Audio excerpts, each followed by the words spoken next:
தத்துவம். பிறருக்கு சொந்தமானதை பார்க்கும்போது குருடனாக இருங்கள். தேவையில்லாத விஷயங்களை பேச நேரும்போது ஊமையாக இருங்கள். பிறரின் ரகசியங்களை தெரிந்து கொள்வதில் செவிடனாக இருங்கள்.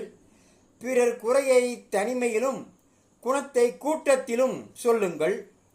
யாரையும் குறைத்துச் சொல்லும் முன் அவர்கள் வாழ்க்கையை முழுவதும் புரிந்து கொள்ளுங்கள். இல்லை, அவர்கள் வாழ்க்கையை முழுவதும் வாழ்ந்து பாருங்கள். இதெல்லாம் அருமையான தத்துவங்கள் தான். இதையெல்லாம் நாம் கடைபிடித்தால் நமக்கும் துன்பங்கள் வராது, நம்மை சார்ந்தவர்களுக்கும் துன்பங்கள் வராது. ஆகவே முடிந்தவரை கடைபிடிக்க முயற்சி செய்வோம்.